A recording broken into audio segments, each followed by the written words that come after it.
माताजी और पिताजी से माननीय मुख्यमंत्री महोदय का परिचय कराते हुए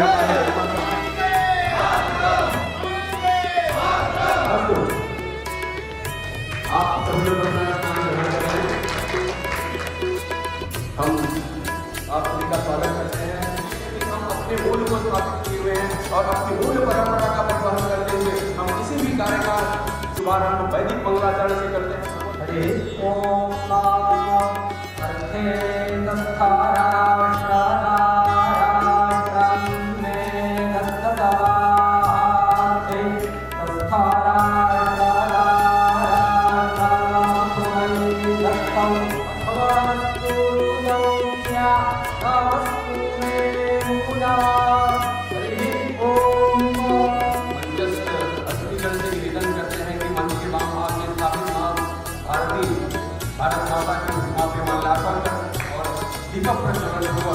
अग्निर्ज्योतिखा ज्योतिखमान् मृगमो भरजाता वर्चसवान्ना सहस्रादा असि सहस्रायर्तवा।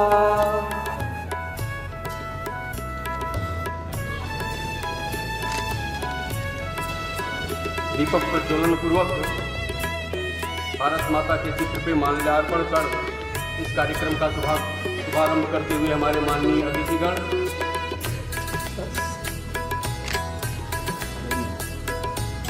हम सब जिस शाश्वत यज्ञ में आज विराजमान है, ज्ञान यज्ञ में, इसका अपना एक बहुत बड़ा महत्व है, क्योंकि हम जिस चिंतन धारा में आज सम्मिलित होने के लिए एकत्रित हुए हैं, यह एक ऐसी चिंतन धारा है जो राष्ट्र ही नहीं समग्र विश्व की दशा और दिशा दोनों को परिवर्तित करने की क्षमता रखती है, सक्षम है उस कार्यों को करने में जो हम अपने मन मस्तिष्क में सजो करके रखे हुए हैं। और आज सौभाग्य से हम लोगों के बीच ऐसे वक्ता उपस्थित हैं जो हमारे भारतीय समाज, हमारे भारतीय युवाओं के, हमारे सनातन धर्मावलंबियों के प्रेरणा स्रोत हैं, युवाओं के प्रेरणा स्रोत हैं। और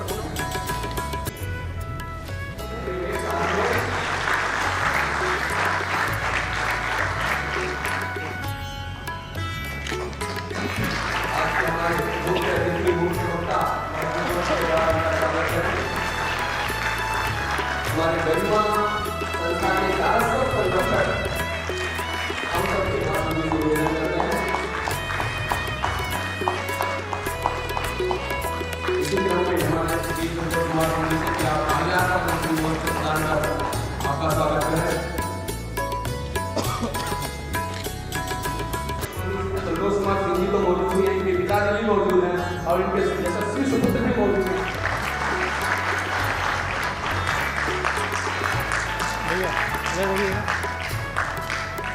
रामचंद्र पांडे जी से निवेदन करते हैं कि हमारे मंच और सभागार में उपस्थित विद्वज्जनों का स्वागत हम अभिनंदन करने का मंच करें।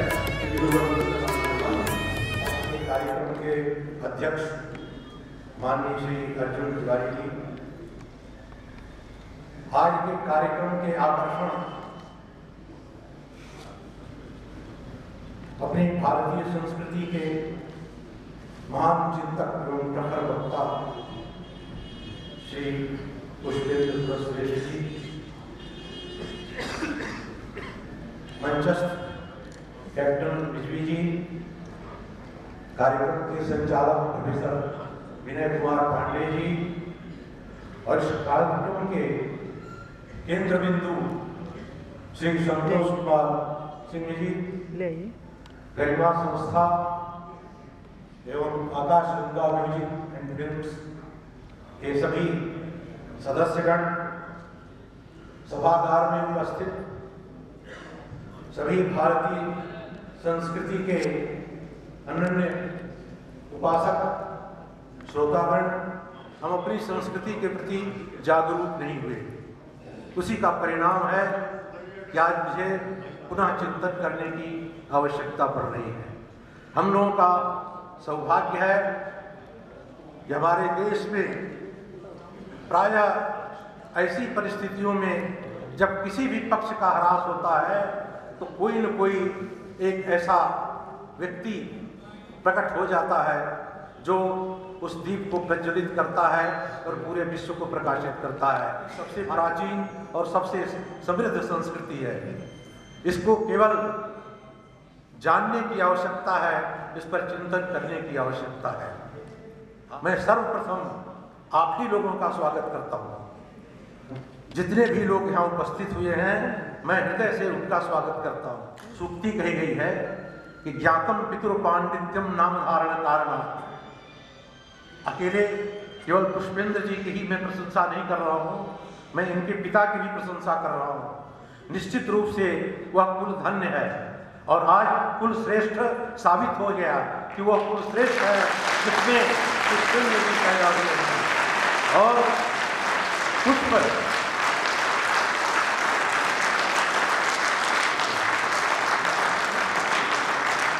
और वो केवल पुष्प नहीं, पुष्पों में भी इंद्र, पुष्पों में भी श्रेष्ठ है, जिसकी सुगंध आज पूरा देश अनुभव कर रहा है। आज उस सुगंध का आनंद हम सब लोग भी यहाँ प्राप्त करेंगे। वही व्यक्ति का जन्म सार्थक है, अन्य जन्म निरर्थक। आज यहाँ दोनों कुल को मैं प्रशंसा करता हूँ और दोनों कुल को मैं साधुवाद देता हूँ। एक आयोजक का कुल भी ऐसे पुत्र के उत्पन्न होने से धन्य हो गया, जिसके कारण आज इतने महान विभूति का दर्शन हम लोग यहाँ पर कर रहे हैं और उनके उन्नत विचारों का श्रवण करेंगे। मैं आदरणीय श्री पुष्पेंद्र जी का इस संस्था के पक्ष से, यहाँ उपस्थित सभी प्रबुद्धजनों की तरफ से, काशी की जनता की तरफ से हार्दिक अभिनंदन करता हूँ, स्वागत करता हूँ।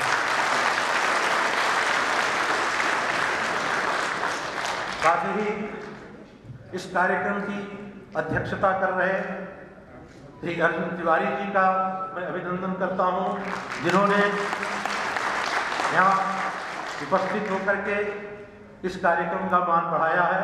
मैं इनको समग्र जनता की तरफ से इनका अभिनंदन करता हूँ। साक्षी बने कैप्टन रिजवी जी, मैं आपको ये उपस्थित जनता की तरफ से आपका हार्दिक अभिनंदन करता हूँ।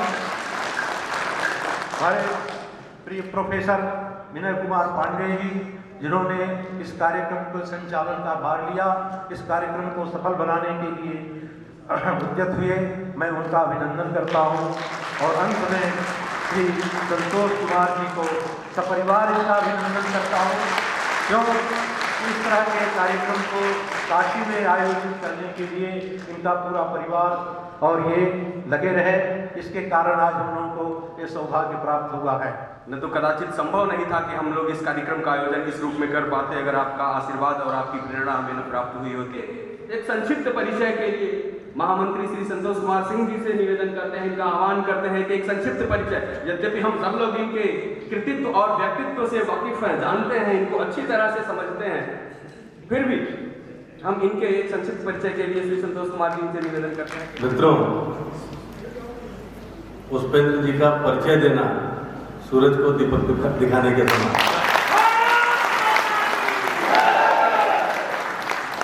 आज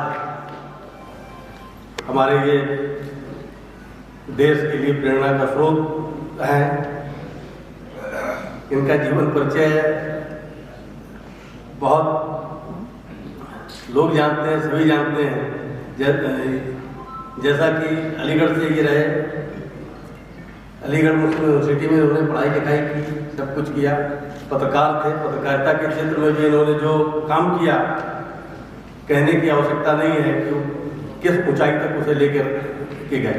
मर्यादा को ध्यान में रखते हुए हम अतिथियों का विशेष उपहार के द्वारा स्वागत करते हैं। पुनः हम लोग स्वस्ति पत्र के द्वारा सम्मानित करेंगे आपको। अथ च जगन्मातृ भगवती जगदम्बा हृदयोपमन मात्रैककरण संलग्न सनातन संस्कृति सरल गमनशील गणित अगणित हिंदू जन हृदय निष्ठै कला शिरोभयच्छेदन ज्ञानोदधि विक्षोभनान्तकरण स्वातंत्रोत्तर काल प्रवृत्ति निर्मूल लोकतंत्र प्रबंधोत्केन मार्ग प्रवृत्त हृदय प्राचीनो ग्रंथकारे कथित अतीतस्य परिवर्तन विषयान संलग्न जीवन श्री पुष्पेंद्र जी के जगत सत्रय पवित्र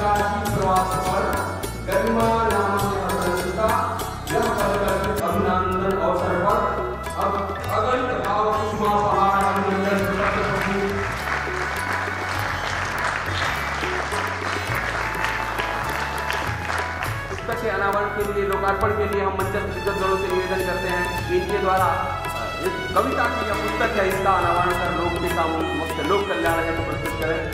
जब इसको जीता है उसको सफल होने के लिए इसको काम किया है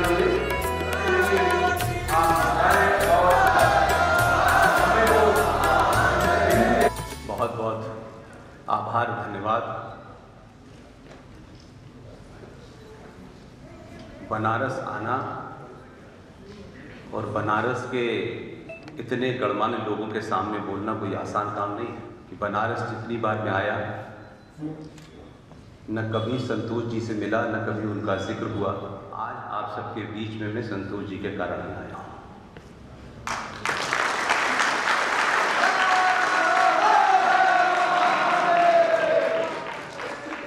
गरिमा जो संस्था उन्होंने बनाई है, एक लंबे समय से वो कार्य कर रही है। मुझे बताया गया कि अब तक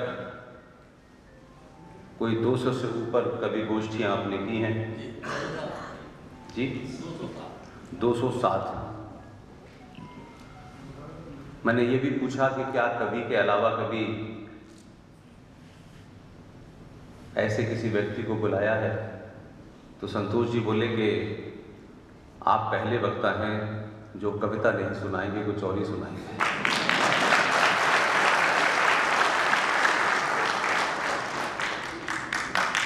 आज के प्रोग्राम के कन्वीनर साहब जनाब अर्जुन तिवारी साहब, संयोजक प्रोफेसर विनय कुमार पांडे जी, आप सबको पता है कि अलीगढ़ मुस्लिम विश्वविद्यालय में मेरा जन्म हुआ, मेरे पिताजी वहीं थे, वहीं से मैंने शिक्षा ली। फिर कैरियर में पत्रकार बनने के लिए दिल्ली जैसे सब जाते हैं मैं भी गया। और फिर क्या हुआ, अचानक कि 25 साल के बाद तमाम प्रिंट में भी नौकरी की, टेलीविजन में भी नौकरी की, विदेशी चैनल में भी नौकरी की, और जो हमारा प्यारा सा दोस्त मुल्क है पाकिस्तान, उसके प्राइवेट चैनल का 12 साल में इंडिया हेड भी रहा। लेकिन यकायक सब चीज़ें मैंने छोड़ दी। मेरे इस सफ़र के गुरु रॉ के पूर्व डायरेक्टर जनाब कर्नल RSN सिंह साहब, GD बख्शी, सुशील पंडित, मेजर जनरल बख्शी साहब, इन लोगों ने कहा कि नौकरी और 10-20 साल की जा सकती है,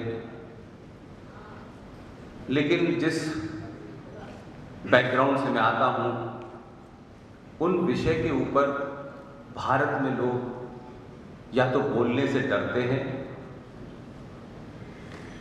या उस विषय की शायद जानकारी उतनी नहीं है कि वो कोई बात अथॉरिटी के साथ कह पाए।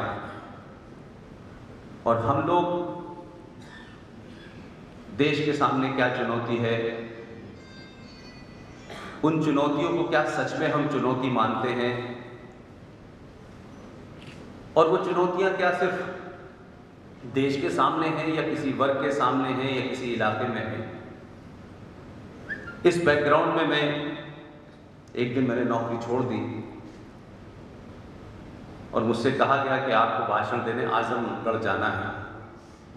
जो भी अपनी बात कहना चाहता हूँ, मुझे पुरी जब मैं गया, अभी गुवाहाटी में माँ कामाख्या के दर्शन मैंने किए, ये सब मेरे जीवन में एक अजीब सा बदलाव है कि मैंने जीवन में रोज़ा रखा, नमाज पढ़ी, कुरान शरीफ पढ़ा, अजान दी, अजान पढ़ाई भी, और उस पूरे दौर में कहीं कोई मंदिर, कोई पूजा, कोई मंत्र, कोई वेद, ये मेरे जीवन का हिस्सा ही नहीं थे, क्योंकि जहाँ मैं रहता था वहाँ 40,000 लोगों के बीच में 1 या 2 परिवार थे। शायद मैं मंदिर भी कभी नहीं गया होगा। मैं कुछ भी नहीं कर रहा, कोई ताकत मुझसे ये करवा रही है, मैं सिर्फ कर रहा हूं। मेरा इसमें सिर्फ इतना ही रोल है कि मैं आपके बीच में खड़े होकर बोलता हूँ। मैं कैसे बोलता हूँ, कहाँ से बोलता हूँ, किन विषयों पे बोलता हूँ, ये तमाम सारी चीज़ें मुझे कुछ पता नहीं है। मैंने कभी स्पीच नहीं लिखी, न मैं बोलता उस तरीके से। लिहाजा काशी के गणमान्य नागरिकों, मेरे बुजुर्ग, मेरे हम उम्र, मेरी माएँ बहनें, आप सब ने यहाँ आकर के इस बात की तस्दीक की कि लोग बहुत नकारात्मक जो होते हैं, हर छोटी छोटी बात में कह सकते हैं ये नहीं हो सकता, ऐसा समाज है, वैसा समाज है। मेरा तो कोई समाज से या इस तरीके के डायलॉग से कभी संबंध नहीं रहा, लेकिन एक नतीजे पे मैं जरूर पहुंचा हूं कि भारत में कुल मिलाकर के कोई 10 या 12 लोग जो हैं, उसमें मेजर जनरल जी.डी. बख्शी को सुनते होंगे आप, कर्नल R.S. सिंह को सुनते होंगे, ललित अंबरदार को सुनते होंगे, अंकुश शर्मा को, मेजर गौरव आर्या को। मैं इस नतीजे पर पहुंचा कि अगर आप किसी स्वार्थ और लालच से ग्रस्त नहीं हैं और आप अपनी बात को ईमानदारी से कहना चाहते हैं तो दुनिया आपकी बात को जरूर सुनेगी।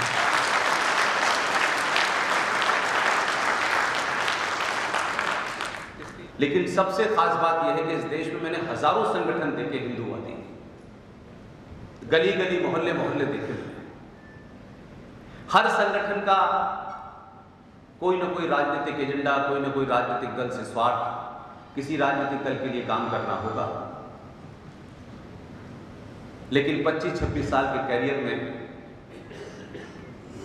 एक संगठन बना, मेरे ख्याल है कि चंद महीनों पहले। कैप्टन साहब ने मुझसे बातचीत की, ये आइडिया कैप्टन साहब का था। मैंने कहा आप पूरी ताकत से करिए, मैं आपके साथ खड़ा हूं। भारत में एकमात्र ऐसा संगठन है जो हिंदू राष्ट्र शक्ति की बात करता है। कैप्टन सिकंदर रिजवी उसके संयोजक नहीं, फाउंडर है।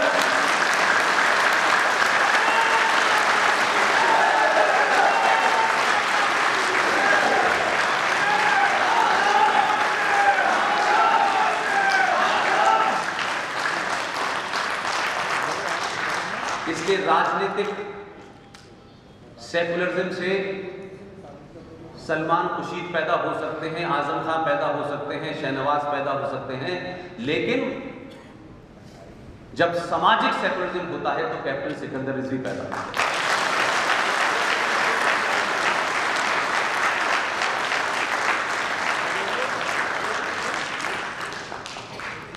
आपके राज्य में कोई कानून बना है, मैंने सुना है, लव जिहाद के ऊपर।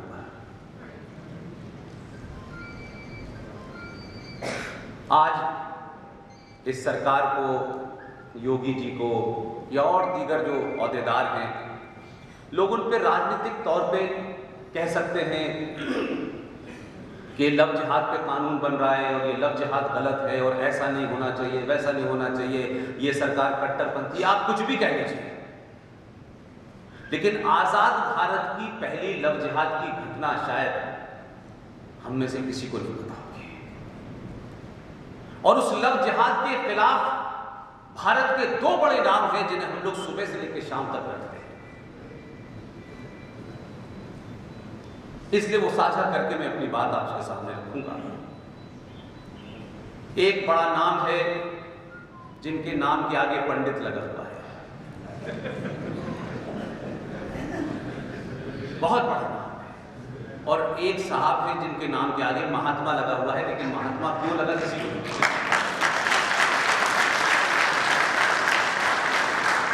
आपका ध्यान दीजिए कि मैं अपनी बात कहने से पहले जितनी भी अवेलेबल रिसर्च होती है उसको पूरी करने के बाद ही कहता हूं। एक किताब है म्यूजिक एंड मेमोरीज वॉल्यूम 1 और इसके राइटर हैं मिस्टर पटनी। और ये काहिरा के अंदर वहां की एम्बेसी में उस वक्त मौजूद थे, उनकी किताब है। रेयर किताब है, ऐसी किताबें रेयर ही होती है। उस किताब के अंदर एक जगह जिक्र आया है पूरा, और क्योंकि वो उसके गवाह थे, वो जीवित थे, वो शख्स से मिले थे पंडित नेहरू जी की एक बहन थी जिनके नाम के पीछे पंडित लगता, उनका नाम था विजय लक्ष्मी पंडित। विजय लक्ष्मी पंडित को किसी से इश्क हुआ, ये उस किताब में नहीं लिखा, लेकिन विजय लक्ष्मी पंडित ने जिस शख्स से शादी की थी उस शख्स का नाम था सैयद हुसैन।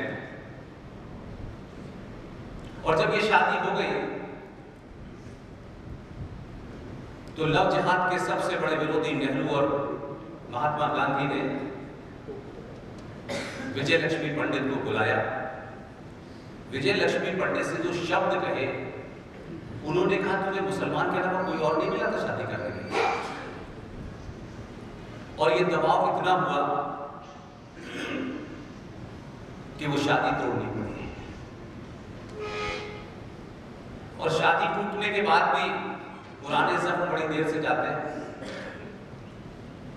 तो इंतजाम किया गया कि शादी तोड़ दी गई है,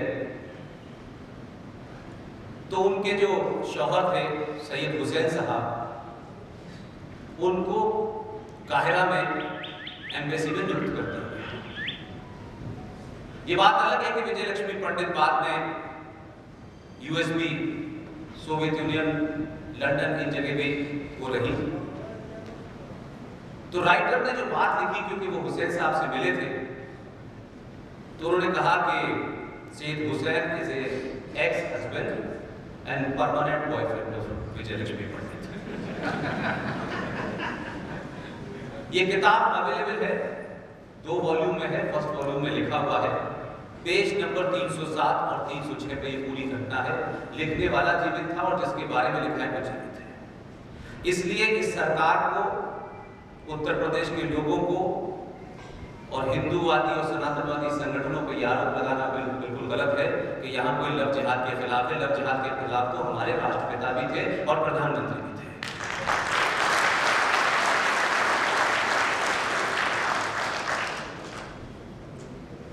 आपने टॉपिक रखा है देश की दशा और दिशा। मैं अपनी पूरी बातचीत में कोशिश करूंगा कि मैं इस विषय को टच करूं, लेकिन पहले हमें 2 चीजों को समझना जरूरी है कि देश, राज और राष्ट्र, क्या इसमें कोई अंतर है? या हम देश को ही सब कुछ समझते हैं? इसलिए भारतीय समाज जो अपनी आस्थाओं से, सरोकारों से, परंपराओं से, मूल्यों से चलता है, एक लंबे कालखंड के कारण हमें लगता है कि देश सबसे ऊपर है। मेरा मानना है राष्ट्र सबसे ऊपर होता है, क्योंकि राष्ट्र और देश में जो बेसिक फर्क है कि देश एक जमीन के टुकड़े को कहते हैं, उसकी कोई बाउंड्री होती है, उस देश को चलाने के लिए कोई सरकार बनती है, कोई इंस्ट्रूमेंट होता है छोटा सा। सरकार के अलग अलग अंग होते हैं, चाहे वो जुडिशरी हो, चाहे पुलिस हो, चाहे सेना हो या ब्यूरोक्रेट्स हो। इसलिए देश को चलाना बड़ी बात नहीं है। दुनिया के सारे देश चल रहे हैं, लेकिन भारतीय समाज देश को राष्ट्र समझ बैठा है। इसलिए जब भी कोई राजनीतिक बात होती है तो हम लगातार देश को केंद्र में रखते हैं। हमारे यहां राष्ट्र की बात ही कभी नहीं हुई। ये राष्ट्र क्या है? दुनिया में जहां जहां राष्ट्र की कल्पना सर्वोपरि होती है, वहां समाज राष्ट्र को चलाता है।